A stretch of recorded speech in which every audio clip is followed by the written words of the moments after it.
Allahumma salli wa sallim wa barik wa karrim ala Sayyidina Muhammadin al-fatih lima ughliq wal khatim lima sabaq nasiril haq bil haq al-hadi ila siratikal mustaqim. Amma ba'd. Ayuhal ikhwan, masih kita pembahasan tentang taubat. Semoga Allah jadikan kita hamba yang bertaubat dan Allah terima taubat kita. Amin ya rabbal alamin.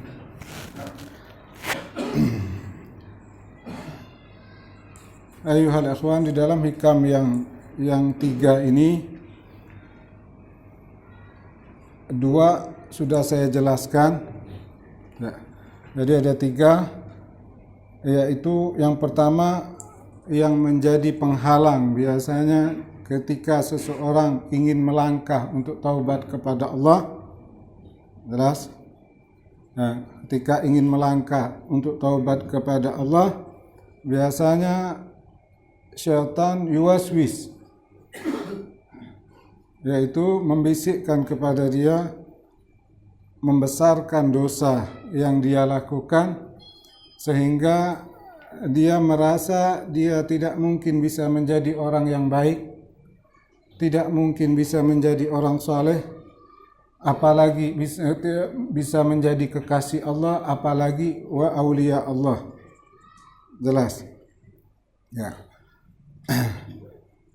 Ketika seseorang mengatakan tidak mungkin, meyakini saya tidak mungkin menjadi orang baik, saya tidak mungkin menjadi orang saleh karena dosa-dosa yang dia lakukan, ketahuilah hal itu merusak iman orang tersebut. Ya. Kenapa merusak iman orang tersebut? Dia membesarkan dosanya dan mengecilkan rahmat Allah, dan itu merupakan dosa juga. Bahkan bisa dibilang dosa itu lebih besar dari dosa yang dia lakukan. Maka dikatakan fala yastaghrib, ya, maka jangan kamu merasa tidak mungkin. Allah mengeluarkan kamu dari kelalaian, mengeluarkan kamu dari belenggu syahwat kamu. Karena Allah Subhanahu wa taala berfirman, wa kana Allahu ala kulli syai'in muqtadira, bahwa Allah atas tiap-tiap sesuatu itu kuasa. Ya. Wa ma dzalika 'ala Allah bi'aziz, dan semua itu mudah bagi Allah. Ya. Jelas, semua itu mudah bagi Allah. Karena sejarah sudah mencatat bagaimana orang-orang yang dahulunya mereka perampok, seperti Fudail bin Iyad. Fudail bin Iyad adalah seorang perampok yang terkenal. Kemudian dengan ayat Allah saja, hitungan detik dia berubah 180 derajat. Bahkan Fudail bin Iyad merupakan salah satu gurunya Imam Syafi'i, dan termasuk daripada aulia Allah. Jelas. Bagaimana Ibrahim bin Adham, orang yang lalai kepada Allah, dalam hitungan detik bisa berubah dan menjadi aulia Allah. Dan bagaimana dengan Sayyidina Umar, yang dahulu menyembah berhala, yang dahulu pernah menguburkan anaknya hidup-hidup, yang dahulu pernah mau membunuh Nabi sallallahu alaihi wasallam, mendengar surah Taha langsung berubah 180 derajat dan menjadi kubarus sahabat, sahabat yang besar. Ya. Jadi jangan merasa tidak mungkin. Tetap kita bergantung kepada Allah. Kalaupun kita belum mampu untuk berubah dan ingin berubah, tapi keadaan tidak memungkinkan untuk berubah, maka tetap kembali kepada Allah, memohon kepada Allah dan minta kepada Allah. Setiap ibadah kita katakan, ya Allah, jadikan saya orang baik, jadikan saya orang saleh, jadikan saya kekasihmu, kalaupun lebih, jadikan saya auliamu. Kenapa tidak mungkin? Sangat mudah bagi Allah. Ibrahim bin Adham hanya Allah katakan, ya Ibrahim lima khuliqta. ma khuliqta li hadza wa ma umirta li hadza.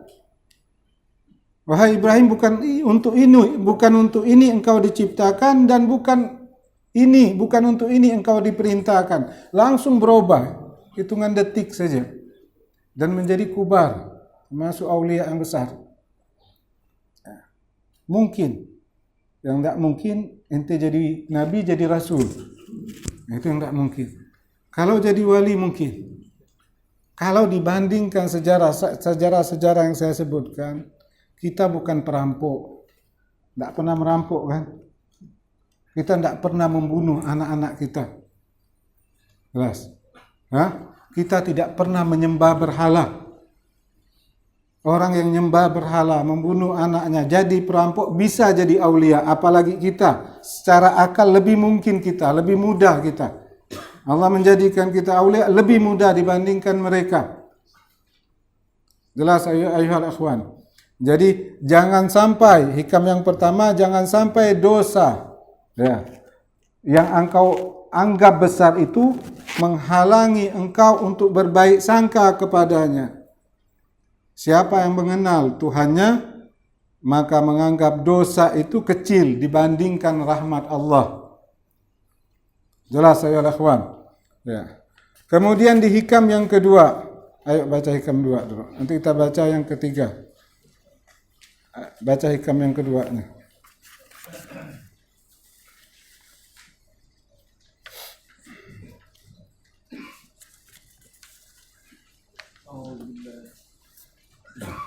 أعوذ بالله من الشيطان الرجيم بسم الله الرحمن الرحيم إذا وقع منك ذنبا فلا يكن سببا ليأسك من حصول استقامة مع ربك فقد يكون ذلك آخر ذنب قدر عليك. Jika kau terjatuh dalam dosa, janganlah hal itu membuatmu putus asa untuk istiqamah bersama Tuhanmu, karena bisa jadi itulah dosa terakhir yang ditetapkan atasmu. Ya, ini yang minggu lalu kita jelaskan. Jadi yang pertama, ketika orang bertaubat, setan membesarkan. Berhasil dia masuk dalam taubat kepada Allah. Perjalanan taubat, setan masuk lagi untuk menggagalkan orang ini untuk istiqamah bertaubat kepada Allah. Ya. Maka Imam Ibn Athaillah mengatakan, idza waqa'a minka dzambun, apabila engkau jatuh kepada satu dosa, fala yakun sababan liya'sika, maka jangan sampai dosa itu menjadi sebab putus asa untuk mendapatkan rahmat Allah. Andaikan ente bertobat, ente sudah memutuskan. Rintangan yang pertama, godaan syaitan gagal. Ente masuk bertaubat. Saat bertaubat ente sudah memutuskan, saya ingin bertaubat kepada Allah, kita menyesali, tidak akan mengulangi, melepaskan semuanya, lalu ente bertaubat. Dan insya Allah ini taubat sampai akhir hayat kita. Ternyata saat bertaubat tidak berapa lama kembali lagi terjerumus ke dosa. Di sini Imam Ibn Athaillah mengatakan, jangan kamu merasa ketika kamu terjerumus lagi dosa, kamu putus asa untuk istiqamah di dalam taubat kamu. Maka yakinilah di dalam hati kamu bahwa ini dosa terakhir yang akan kamu lakukan. Idza tabal abdu ilallah taubatan, apabila bertaubat seorang hamba kepada Allah, wa azamal istiqamah, dan dia bercita-cita istiqamah untuk mempertahankan taubatnya, wa alal iqla' ani dzunub, dan dia bercita-cita ingin berhenti dari segala dosa, fawaqa'al ma'siyah, akan tetapi dia terjerumus lagi ke dalam maksiat, min ghairi kasdin, tanpa ada keinginan, tanpa ada kesengajaan, maka kembalilah, falyatub ilallah, tobat lagi dan tumbuh, wal ya'zim al istiqamah, dan bercita-cita lagi untuk beristiqamah. Walau marrat, walaupun berulang-ulang kali. Ingat ya, andaikan itu subuh bangun, udah mulai hari ini saya mau tobat, istighfar, niat betul kuat. kuat niatnya, istiqamah. Udah saya tidak akan mengulangi semua, saya nyesal dan saya lepaskan semua. Tak tahu jam 8 balik lagi. Kan? Jam 8 balik lagi. Tobat lagi. Niat lagi sama seperti waktu subuh. Jam 8 tobat lagi. Jam 10 balik lagi. Kan? Tobat lagi. Jam 10 tobat lagi, niat lagi. Jam 12 balik lagi dia. Walaupun sampai 100 kali ente bertaubat, tetap bertaubat. Jelas. Ente taubat pagi, kemudian jam 8 ente melakukan maksiat, dosanya yang lain hilang, itu dosa yang baru lagi. Ente taubat lagi jam 8, jam 10 ente bermaksiat dan ente taubat lagi, dosa yang sebelumnya sudah habis. Jangan ente tumpuk dosa. Dan saat ente bertaubat, ente harus yakin bahwa ini dosa terakhir yang akan saya lakukan. Mungkin. Kenapa tidak mungkin? Kalau habis ini kita mati, siapa tahu? Jelas.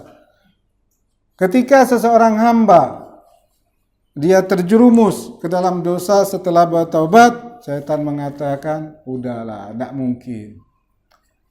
Ente tidak ada harapan untuk taubat. Ente belum waktu taubat. Ente belum bisa taubat, katanya syaitan. Ya? Ini guru besar kita yang ngomong nih. Belum waktu, ente belum siap untuk taubat, kata syaitan. Udahlah, nanti aja ente taubat. Ya. Maka dikatakan di sini asyaitanu qad yuwaswisu ilai. Syaitan kadang-kadang memberi masukan kepada kita. Ketika kita bertaubat dan kita terjerumus ke dalam dosa lagi, kun ala ya'sin minal istiqamah.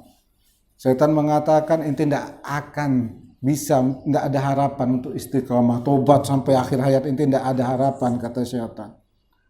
Wa alal yakin, syaitan meyakinkan kita. Ya. Bi anna taubata, katanya syaitan, taubat ente tidak diterima oleh Allah. Kalau taubat ente diterima, katanya syaitan, ini kata guru besar nih ya.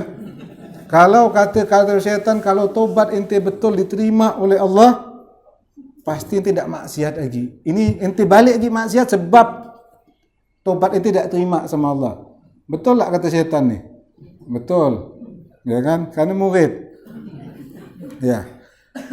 Kata syaitan, wa khairun laka an la ta'uda ila. Kata syaitan, tak ada faedahnya. Allah tak nerima taubat ente. Bukti ente balik lagi. Udahlah, balik lagi lah, kata maksiat, nantilah sampai ente siap, kata syaitan. Ya. Wala tatub ilaihi. Udah tak perlu taubat lagi, kata syaitan pada Allah. Li'annahu la yurid bikal khair. Allah tak menginginkan kebaikan untuk kamu.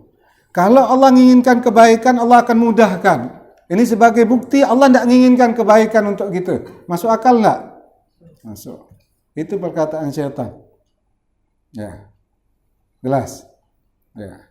Ini yang terjadi sama kita saat kita memutuskan untuk taubat, kemudian kita terjerumus dalam dosa, syaitan langsung patahkan. Tak mungkin, kata syaitan. Nanti bisa baik lagi. Taubat itu tidak terima sama Allah. Nanti balik lagi buktinya. Ya kan? Dan Allah tidak menginginkan kebaikan untuk ente dosa sudah terlalu banyak. Itu sebagai bukti ente balik lagi maksiat. Jelas? Itu yang dikatakan syaitan. Tujuannya udah kata syaitan, udahlah balik lagi lah. Ente belum siap. Maka dikatakan ada 3 hal yang harus kita sanggah dalam perkara ini. Syaitan kita sanggah. 3 sanggahan. Maka katakan kepada guru kita itu, guru besar itu, katakan sama dia, la'allaka dzalika akhiru dzanbin quddira alai. Katakan, wahai syaitan, aku harus taubat. Karena ini dosa ini mungkin dosa terakhir. Ya.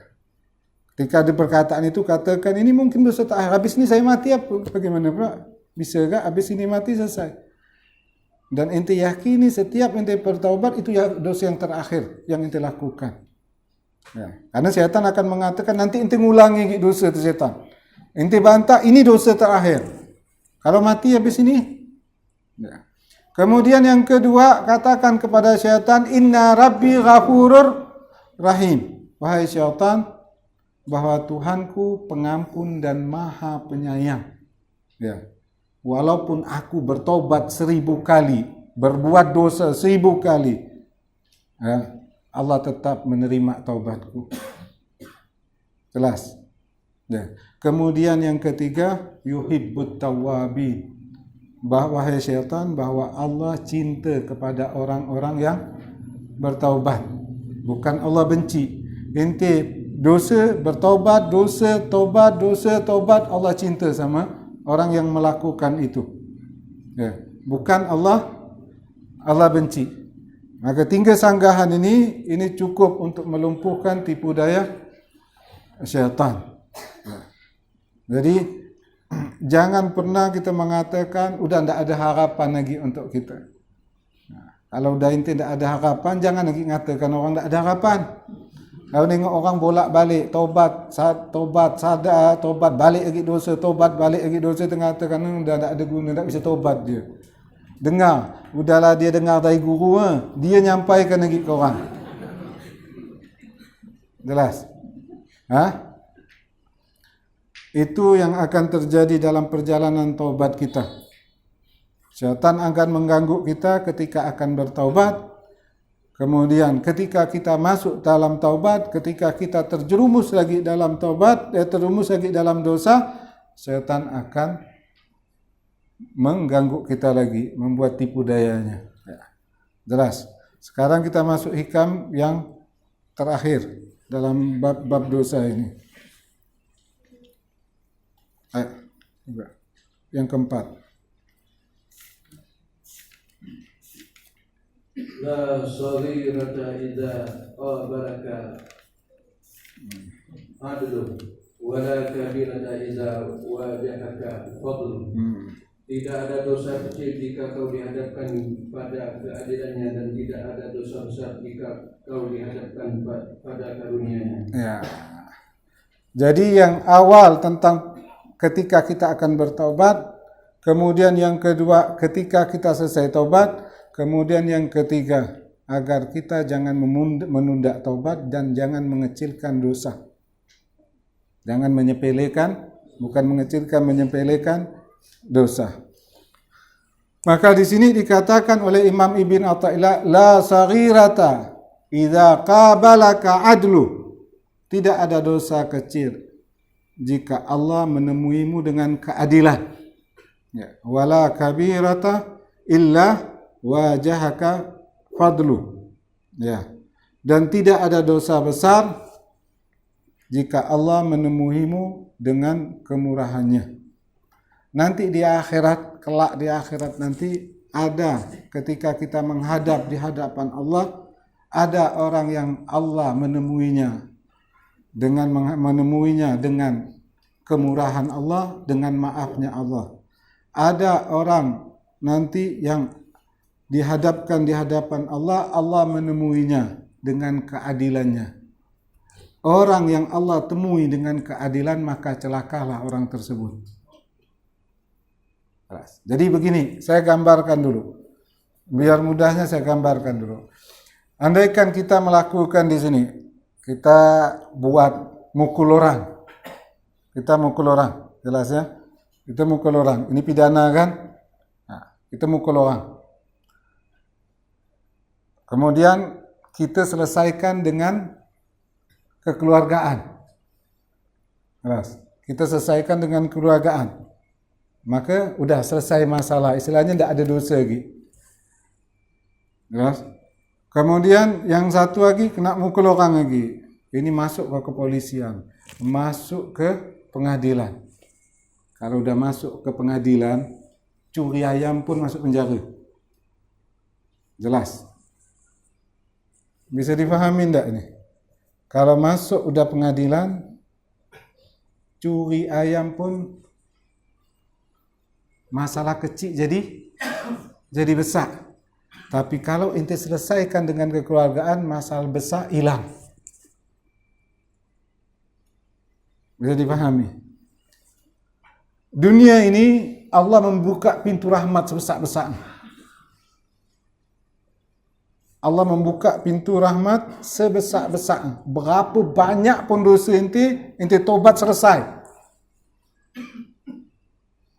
Berapa banyak pun dosa yang ente lakukan di dunia ini, ente selesaikan dengan istighfar, ente menangis di hadapan Allah, ente menyesali, tidak akan mengulangi dan melepaskan, semua selesai masalah. Tapi kalau ente biarkan di akhirat, maka celakalah kita. Karena Allah akan menghadapi kita dengan keadilannya. Maka di akhirat nanti tidak ada dosa kecil lagi, dosa besar semua. Jelas. Nanti di akhirat ente tak selesaikan masalah di sini, istilahnya macam ente mukul orang, ente tidak selesaikan keluargaan, ente masuk sampai polisi, pengadilan, kacau, panjang cerita, besar masalah. Bisa dipahami atau tidak? Ya. La saghirata, ulangi lagi. Ya. La saghirata idza qabalaka adlu, wa la kabirata illa wajhaka fadlu. Ya. Tidak ada dosa kecil jika Allah menemuimu dengan keadilan. Kalau sampai ente tidak bertaubat kepada Allah dan ente biarkan dosa itu nanti masuk pengadilan Allah, maka semua dosa itu besar, tidak ada dosa kecil. Tapi wala kabiratan, tidak ada dosa besar jika Allah menemuimu dengan kemurahannya. Ketika ente selesaikan di dunia ini dengan taubat kepada Allah, nanti Allah di akhirat menemuimu, maka tidak ada dosa lagi. Dosa itu hilang seperti debu. Bisa dipahami? Jadi intinya jangan ente pernah menunda taubat. Jangan pernah menunda taubat. Kalau ente tunda taubat, maka masalah besar. Tak ada dosa besar, dosa kecil. Kalau di hadapan Allah, tak ada dosa besar. Ya. Di sini dikatakan idza qabalakal haq ta'ala, apabila engkau dihadapkan oleh Allah Ta'ala bi'adlihi wa jalalihi, dengan keadilannya dan kebesarannya, sarat dunubuka saghair kabair, jadilah dosa-dosa engkau yang kecil itu besar. Ya. Macam tadi, curi ayam ni kan masalah kecil kan, tapi kau masuk pengadilan besar tak jadi. Hakim yang adil itu bukan hakim masuk penghakim udah saya maafkan. Hakim yang adil itu hakim yang menghukum seadil-adilnya. Kalau Allah jadi hakim, maka Allah jadi hakim yang maha adil. Hakim yang adil itu orang bunuh dihukum atau tidak adil? Orang mencuri dihukum tidak adil? Kalau hakim ente masuk pengadilan, orang bunuh kata hakim saya maafkan, adil tak itu? Tidak adil. Keadilan seorang hakim dengan menegakkan hukum. Maka Allah ketika nanti jadi pengadilan nanti, Allah adalah hakim yang maha adil. Maka semua masalah kecil jadi besar. Semua hal yang kecil ada azabnya, ada hukumannya. Bisa dipahami? Ya. Sarat zunubuka saghair kabair, maka jadilah dosa besar itu dosa kecil, zunubuka saghair, dosa-dosa kecil itu jadi besar. Ya, nanti di akhirat di waktu kita dihisab oleh Allah, apabila Allah menghadap kita dengan keadilannya, dengan kekuasaannya, maka dosa-dosa kecil yang kita lakukan menjadi besar. Ya. Nah, dosa-dosa kecil menjadi besar, yaitu apabila Allah memperhitungkan amal kita. Pada waktu itu Allah melihat satu persatu amal ente dihitung. Perbuatan baik ente dihitung, dosa ente dihitung. Allah tidak memandang kepada yang lain selain itu, ya, maka dosa kecil pun menjadi besar. Jelas, ya kan? Kalau kita tidak taubat saja di dunia ini, seharian kita lebih banyak dosa ke lebih banyak pahala? Lebih banyak dosa, lebih banyak pahala. Lebih banyak dosa. Jadi ente memang betul-betul bergantung kepada rahmat Allah. Sudahlah bergantung rahmat Allah, tidak taubat lagi. Bahasanya kita, kalau bahasanya kita, Allah tidak mau lebih kurang. Ini ketika Allah jadi hakim. Kita dihadapkan pengadilan Allah, Allah tidak mau lebih kurang. Karena hakim kan tidak bisa lebih kurang. Dia harus negakkan keadilan. Maka selesaikan, lebih baik tidak usah masuk kantor polisi atau pengadilan. Selesaikan kekeluargaan. Nah, kekeluargaan yang kita selesaikan semuanya di dunia. Wa idza wajahakal haqqu ta'ala, apabila engkau dihadapkan oleh Allah dengan anugerah dan keindahannya, ya, sarat dzunubukal kabair sagair, maka jadilah dosa besar itu menjadi kecil lagi. Balam tabka sayyi'ah, bahkan dosa itu tidak tersisa, bersih, tidak ada dosa lagi. Ya. Jadi tergantung nanti bagaimana kita di hadapan Allah nanti. Ketika kita berada di hadapan Allah, apakah Allah menghadap kita, menemui kita dengan kemurahannya, dengan keelokannya, atau Allah menemui kita dengan keadilannya. Tinggal dua kondisi itu saja. Ya.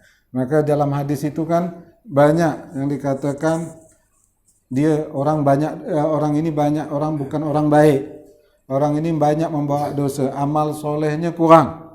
Tapi karena dia ini anak orang saleh, atau dia ini dicintai orang saleh, atau ada hubungannya kuat dengan orang saleh, maka Allah ampuni dosa. Ini jikalau Allah menemui dia dengan keindahannya, keelokannya, pemaafnya.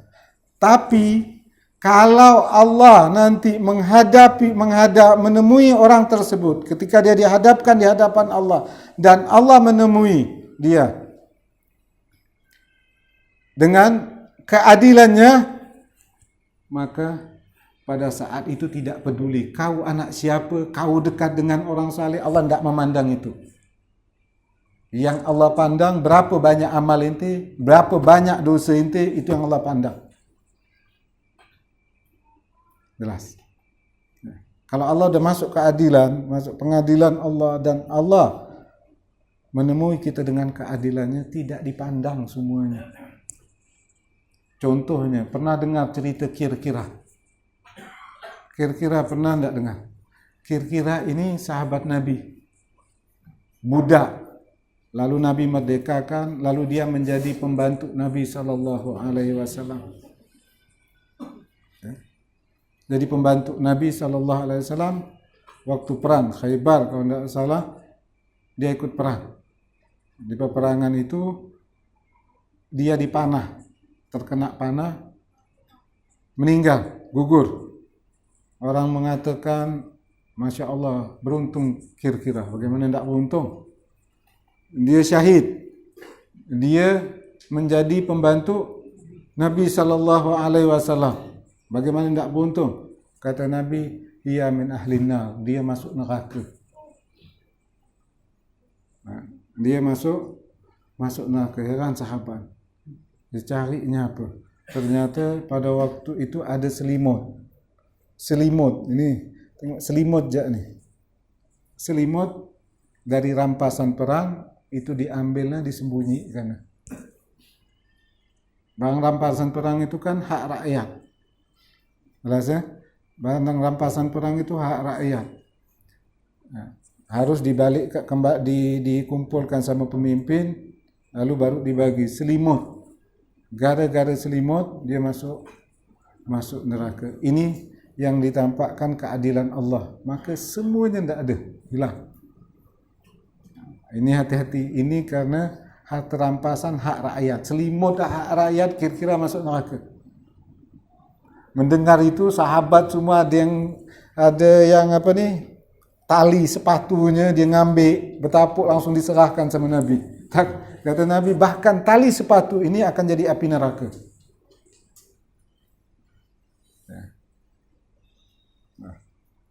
Ada korupsi lagi, ilaha illallah. Ini selimut. Orang ni selimut. Kira-kira itu selimut. Hanya selimut. Apa kurangnya kira-kira? Pembantu Nabi, melayani Nabi, mati syahid. Apa lagi sekarang? Tak ada hubungan ke mana, korupsi hancur dia. Jelas? Jadi ketika Allah menghadapi, nanti menemui kita dengan keadilannya, maka tidak peduli lagi. Ente siapa, anak orang soleh ke, berhubungan, itu hilang semua.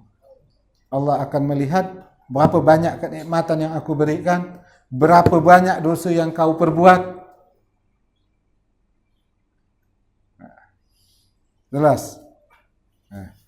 Oleh karena itu, apa yang harus kita lakukan? Bagaimana caranya agar nanti di akhirat kita menemui Allah, kita menghadap kepada Allah, dan Allah menemui kita dengan kemurahannya, dengan keelokannya.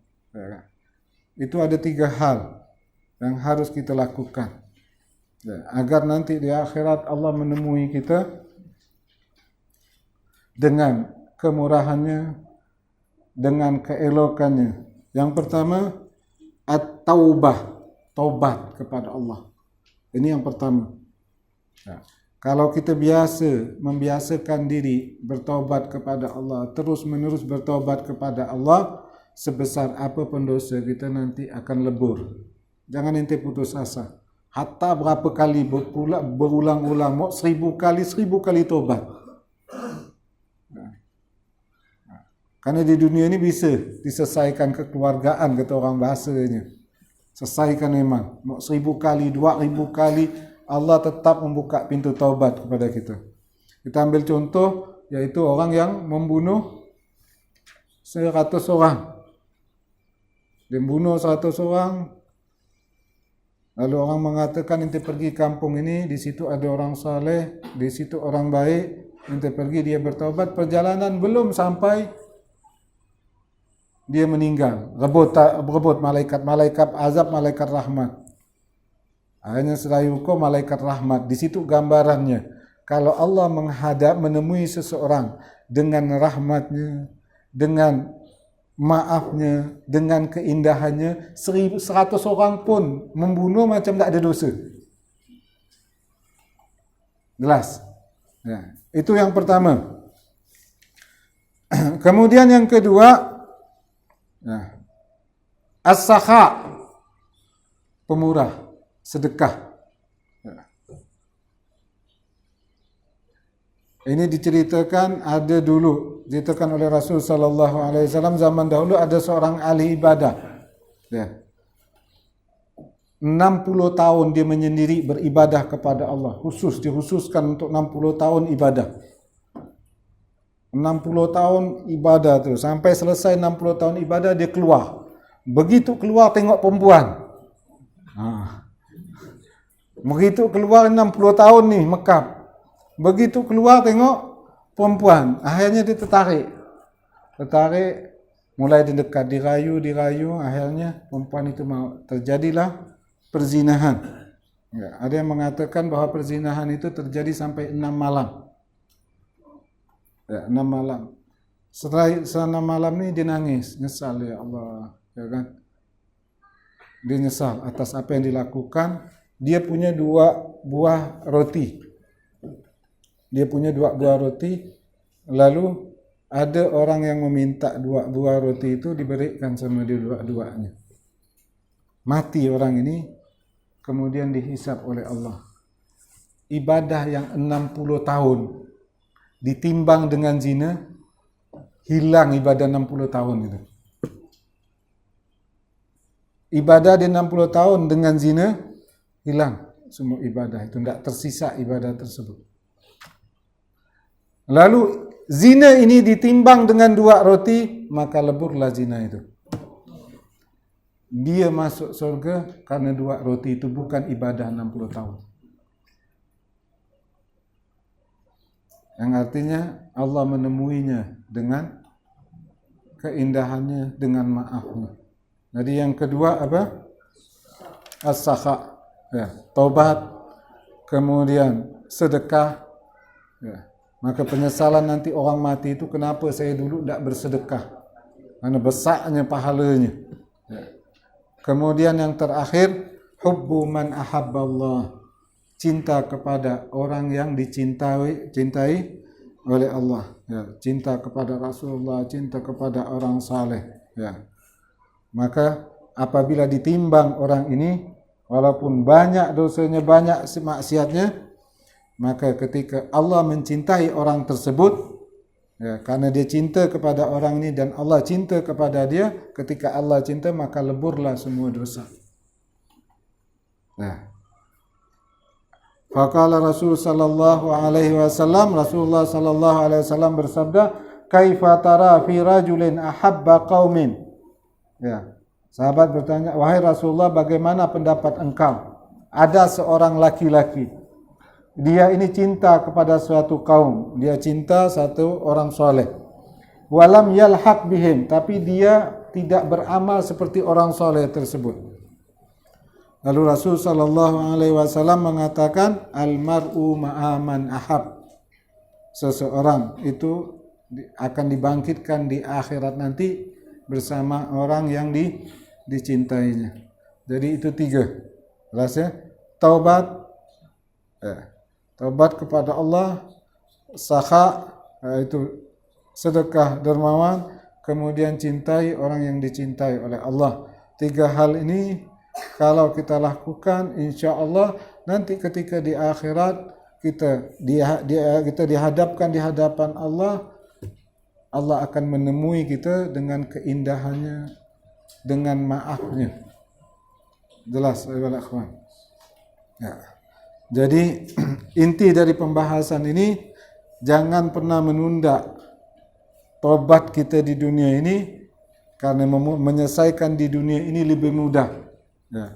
Kemudian yang kedua, jangan meremehkan satu dosa. Macam tadi, kira-kira kita tidak tahu dosa yang mana yang membuat Allah murka sama kita. Selimut, gagal selimut. Kita tidak tahu, jangan nanti meremehkan satu dosa. Kita tidak tahu dosa yang mana yang Allah murka sama dia. Ketika Allah murka sama kita, semuanya hilang. Saya cukup. Subhanakallahumma bihamdika asyhadu an la ilaha illa anta astaghfiruka wa atubu ilaik. Ya Rabbana i'tarafna bi annana